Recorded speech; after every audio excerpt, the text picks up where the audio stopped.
Alors, Le Retour du Roi, tout d'abord, ça m'évoque un film de Tolkien et un livre avant tout ça. Et ça évoque aussi une opinion, je dirais, politique, royaliste. Et heureusement, aujourd'hui, nous vivons dans une démocratie, donc ça n'a pas lieu d'être. Merci. Le Retour du Roi. Bon, alors, évidemment, c'est le troisième film de Tolkien sur le Seigneur des Anneaux, mais ça peut être aussi vis-à-vis des royalistes, et c'est une alternative à la démocratie actuelle. C'est vrai que quand on voit les monarchies européennes comme l'Espagne, la Suède, l'Angleterre, ils s'en sortent pas si mal que ça, et ça peut être une alternative, c'est possible. Donc pourquoi pas, vu le bordel actuel, tout est possible. Moi, ce que j'en pense, je pense que c'est sûr que ça sera pas plus mal que la plutocratie dans laquelle on vit aujourd'hui et le semblant de démocratie. Et que l'avantage pour les croyants, quels qu'ils soient, de quelque confession qu'ils soient, ça peut être une bonne chose, dans la mesure où on sera plus dans une ère de laïcité, parce que pour moi on n'est plus dans une espèce de laïcité, on est plus dans du, je sais pas si ça se dit, du laïcisme ou de l'athéisme presque limite forcé.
Histoire vraie, c'est 100% France. 100% histoire, 100% histoire de France. On est où là aujourd'hui? On est au Graal, le pub, le Graal. Tu connais le Graal? Le Graal, moi j'irais les chevaliers de la table ronde, le roi Arthur, Excalibur. Le Graal. C'est le Graal. Et la quête, le sens du Graal. La quête du Graal. Alors c'est pas la coupe, le Graal, c'est pas la coupe qui a recueilli le sang du Christ?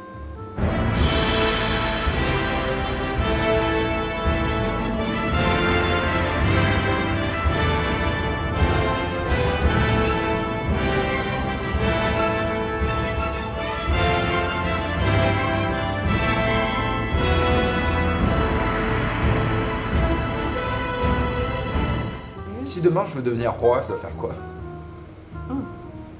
Faut faire quoi pour être roi?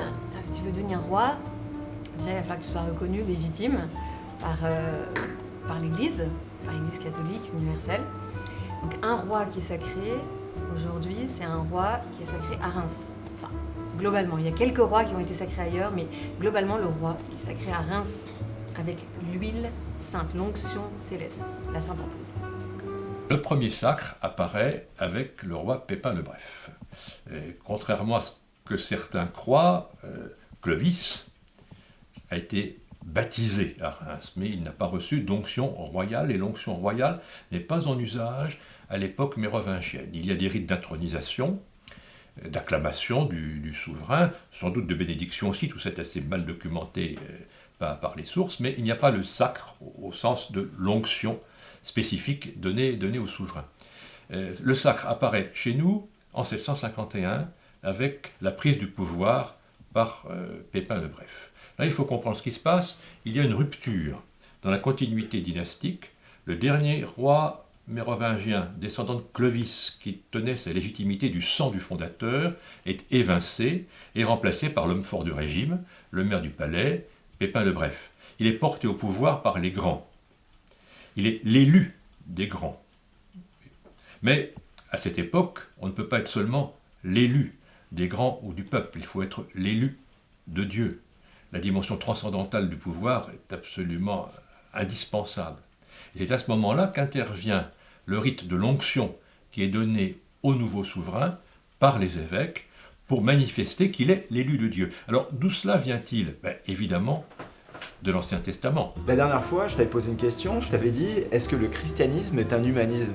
Et tu avais rigolé, tu m'avais répondu, c'était sympa.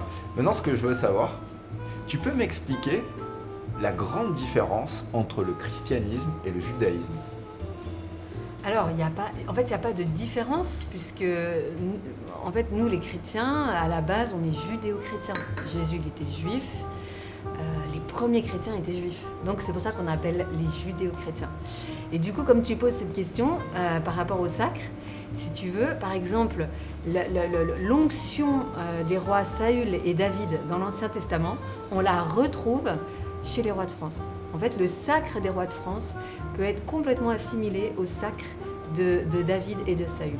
La racine commune, c'est bien sûr la Bible, et particulièrement le livre de Samuel.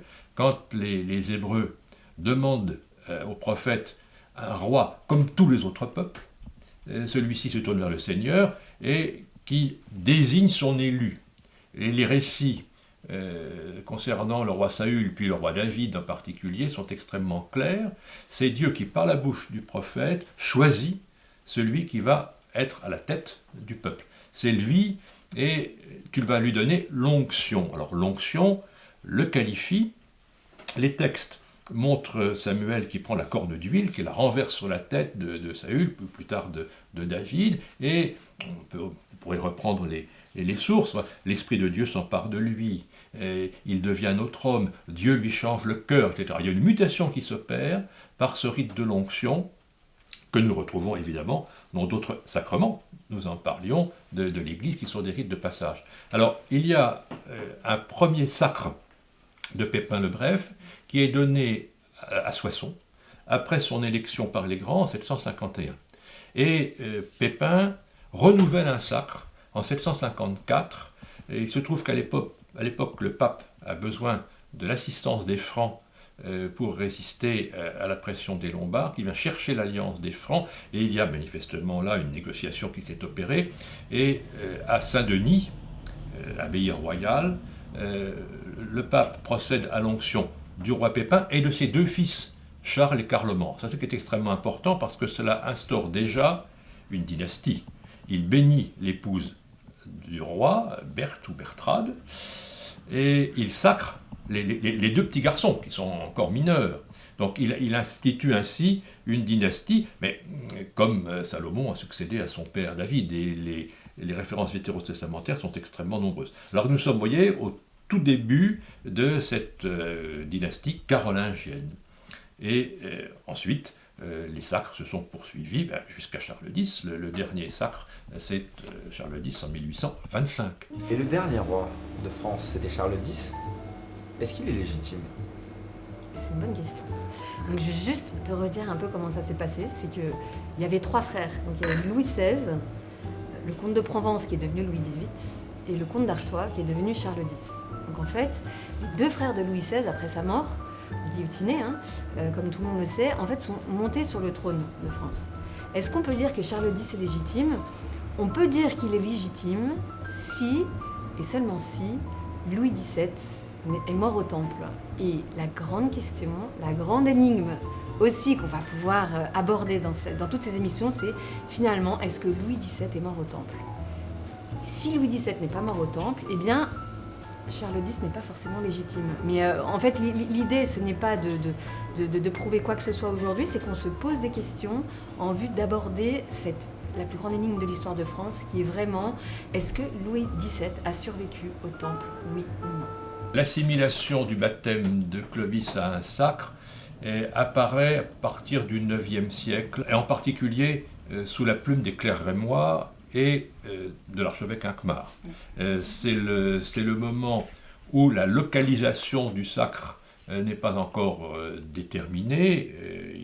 Il a fallu un certain temps pour que Reims se soit imposée comme ville du sacre, et il est certain qu'il y a projection sur le baptême de Clovis d'un premier sacre qui justifie alors les choix de la ville. Mais si vous voulez, nous avons une logique tout de même, c'est qu'il y a par le baptême de Clovis un rite fondateur du royaume des Francs, et très clairement, les rois, en revenant à Reims, venaient renouer cette alliance entre le royaume et l'Église. Alors, le premier sacre qui a été célébré à Reims, c'est celui de Louis le Pieux, le fils de Charlemagne, qui vient en 816. Et explicitement, ça, nous avons un texte qui résiste à la critique. Il vient là où un autre roi du même nom que lui a été jugé digne de la grâce du baptême. Et c'est là que nous comprenons aussi toute la construction de cette réflexion. Clovis et Louis, c'est le même nom. Hein. Clodovicus, Ludovicus, bon, il y a une évolution linguistique, mais si nous avons eu en France 18 rois qui se sont appelés Louis, c'est de loin le nom le plus porté, c'est parce qu'ils étaient tous des successeurs de Clovis. Et si Charlemagne, après avoir donné à ses fils aînés des noms carolingiens, Charles, Pépin, a donné aux garçons qui arrivaient après des noms mérovingiens, Louis et Lothaire, Clovis et Clotaire, c'est bien pour montrer aussi la continuité royale. Il y avait une rupture avec la prise du pouvoir par Pépin, et il était important aussi de montrer que les Carolingiens n'étaient pas des hommes nouveaux, et que par le sang, ils se rattachaient aussi aux fondateurs. Alors on a bricolé un petit peu les généalogies, et on y est arrivé, et ça fait partie des grandes recherches aussi de légitimité que l'on trouve dans l'histoire royale. Les Capétiens, par la suite, n'auront de cesse de se montrer également descendants des Carolingiens, ce qui se fait d'ailleurs avec Philippe Auguste quand il épouse une descendante de Charlemagne. Donc il n'y a pas de problème. À ce moment-là, les trois familles, les trois races, comme on disait au Moyen-Âge, mais aujourd'hui on n'ose plus parler comme ça, se retrouvent une race royale, et ça on le comprend très bien quand on va à Saint-Denis, où les gisants sont rassemblés pour marquer vraiment la grande continuité royale depuis Clovis. Et l'ampoule, la Sainte Ampoule, est-ce que tu peux m'en dire plus ? La Sainte Ampoule, c'est une petite fiole qui contiendrait l'huile céleste pour oindre les rois de France. Alors l'histoire de la Sainte Ampoule est assez complexe parce que nous manquons de textes assurés. Bon, une légende qui est racontée de façon développée par l'archevêque Alkmaar dans la vie de Saint-Remy, qu'il écrit à la fin de son épiscopat dans les années 870-880.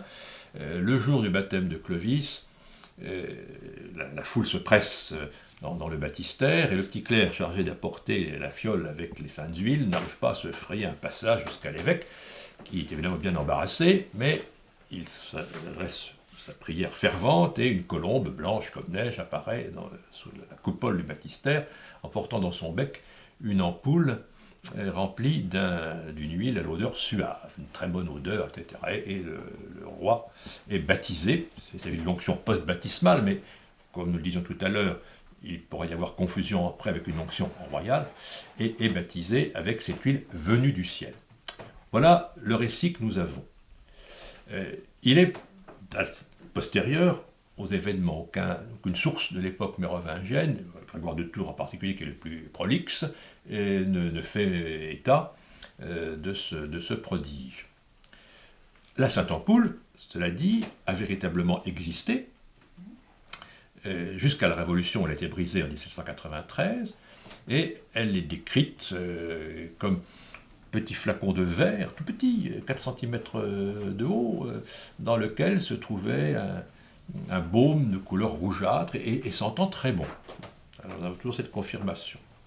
Et effectivement, ce flacon était conservé dans le tombeau de Saint-Remy, dans le grand mausolée qui lui était consacré, au sein de cette grande abbatiale qui est dédiée à celui que nous appelons l'apôtre des Francs, et le saint patron de Reims et du diocèse.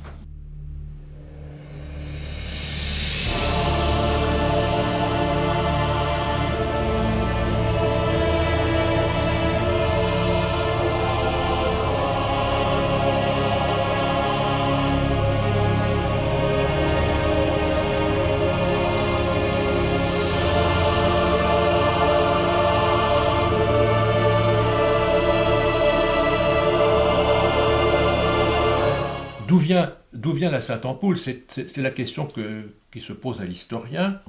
Bon, bien sûr, il y a le miracle. Je ne suis pas un mécréant, mais vous me permettrez de ne pas recourir au joker qu'est le miracle quand il n'y a pas d'autre explication possible. Et il faut quand même prendre les textes et regarder avec un esprit critique ces documents. Il y a plusieurs pistes possibles. Il y a ce que l'on pourrait appeler la contagion iconographique. Reprenons le récit du baptême du Christ. L'Esprit Saint, sous la forme d'une colombe, apparaît. Et une fois se fait entendre, celui-ci, mon fils bien-aimé, etc. Et les plus anciennes représentations du baptême, telles que nous les connaissons dans les baptistères paléochrétiens, Ravenne ou autres, montrent bien cette colombe. Et parfois, cette colombe diffuse l'huile de l'onction ou porte une fiole. La plus ancienne représentation que nous avons du baptême de Clovis se trouve sur un ivoire carolingien et une plaque de reliure qui se trouve à Amiens maintenant, qui servait à renfermer justement l'histoire de Saint-Remy. Et le baptême de Clovis est un pur décalque du baptême du Christ. Ce qui est normal, l'artiste cherche un modèle, et le modèle évident, c'est le baptême du Christ. Donc Clovis prend la place du Christ, Saint-Remy prend la place de Saint-Jean-Baptiste, et la colombe est là. La colombe, c'est l'Esprit de Dieu qui descend sur le catéchumène, ce qui est en bonne théologie, si vous voulez. L'Esprit de Dieu s'empare du roi, et lors du sacre aussi, l'Esprit de Dieu s'empare du roi.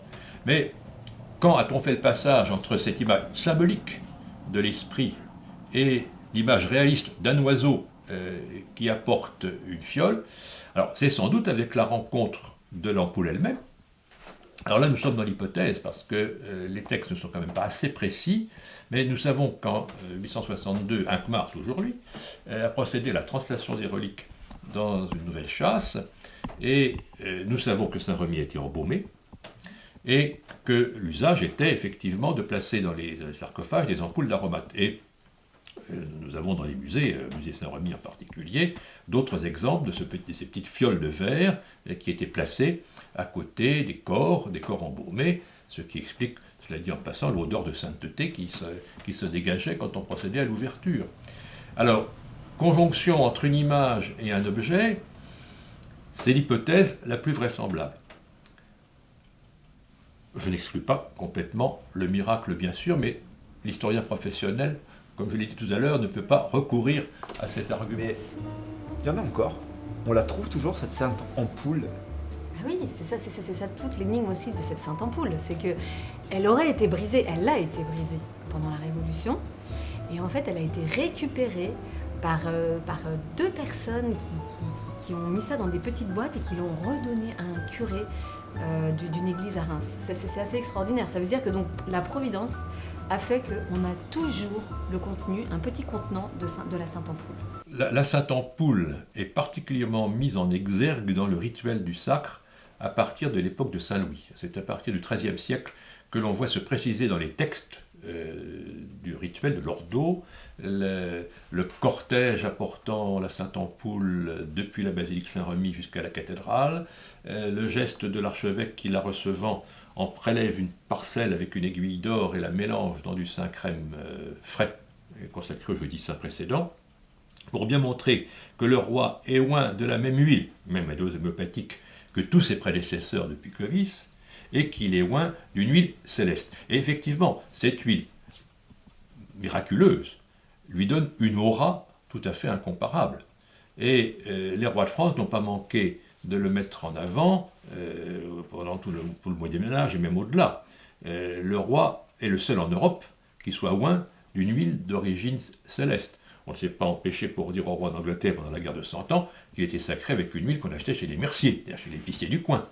Et Louis XIV l'a encore envoyé dans les gencives du pape, qui n'était loin que par un Saint-Crème ordinaire. Voilà. Est-ce que tu peux m'expliquer la différence entre le sacre des Anglais et le sacre des Français? Alors, donc le sacre du roi de France et le sacre du roi d'Angleterre, il faut remonter tout simplement à Henri VIII. Henri VIII, il faut savoir qu'il a eu plusieurs femmes et qu'il a été excommunié par le pape. Donc en fait, on peut dire qu'aujourd'hui, le roi anglais, enfin donc la reine, qui est aujourd'hui reine Elisabeth II, eh bien en fait elle s'autoproclame chef de l'Église. Elle n'est pas en lien avec l'Église catholique. Donc en fait la grande différence elle est là. Ça veut dire que la France, qui est fidèle de l'Église, elle est restée fidèle à l'Église catholique romaine. Entre les sacres des rois de France et les sacres des rois d'Angleterre, il n'y a pas de différence fondamentale, parce que les textes ont circulé, et nous avons un certain nombre de prières qui sont passées d'un côté de la Manche et de l'autre. Savez-vous qu'Élisabeth II a encore été sacrée avec une oraison qui était composée par un khmar pour le sacre de Charles Chauve en 869. Il y a effectivement une grande continuité. Alors bon, il y a des différences avec l'Angleterre, dans la mesure où il n'y a pas la Sainte Ampoule, Oui. mais nous retrouvons chez les Anglais les serments, les onctions et les insignes. Élisabeth II est la dernière souveraine véritablement sacrée au sens propre du terme. Elle a reçu les onctions royales des mains de l'archevêque. Mais c'est la seule, parce qu'il y a encore aujourd'hui des royautés en Europe, mais ce sont toutes des royautés constitutionnelles qui ignorent le sacre. Depuis le XIXe siècle, ces royautés ont trouvé des rites de substitution qui sont souvent une prestation de serment devant les représentants du peuple, devant la Chambre, un discours du trône. Il n'y a même plus de couronnement au sens physique du terme. Les couronnes sont encore sur les armoiries, mais le roi n'aborde plus de couronne et n'apparaît plus couronné. Il apparaît au mieux en uniforme, ce qui lui rappelle qu'il est le chef des armées. Après tout, comme notre président de la République, qui est toujours le chef des armées, qui n'est pas en uniforme pour autant, mais c'est une fonction d'État. La question qui peut se poser, c'est y aura-t-il encore un sacre en Angleterre? Je l'ai posé il y a quelques années à l'ambassadeur de Sa Majesté qui venait visiter la cathédrale, qui parlait un excellent français, ce qui m'arrangeait bien, et je lui ai demandé, mais pensez-vous qu'il y aura encore un sacre? Parce que le dernier remonte à 1953, et beaucoup d'eau a coulé sous les ponts de la Tamise depuis 1953 tout de même. Et il m'a répondu oui. Il y aura un sacre. La seule chose, c'est que le roi ne jurera plus d'être le défenseur de la foi, mais le défenseur des foi. Concession évidemment au pluralisme actuel. Mais nous pouvons nous attendre à un sacre en Grande-Bretagne, et je m'en réjouis. J'ai peur de ne pas être invité, c'est dommage, ça m'aurait beaucoup intéressé en tant qu'expert. Mais bon, s'il y en a un en France, là, je pourrais toujours apporter mes compétences. Le fait d'être loin d'une huile céleste donne au roi de France une dimension, une sacralité supplémentaire et renforce ainsi le ministère qui lui est confié, le ministère royal. Ça, c'est un élément dont il pourra reparler ensuite.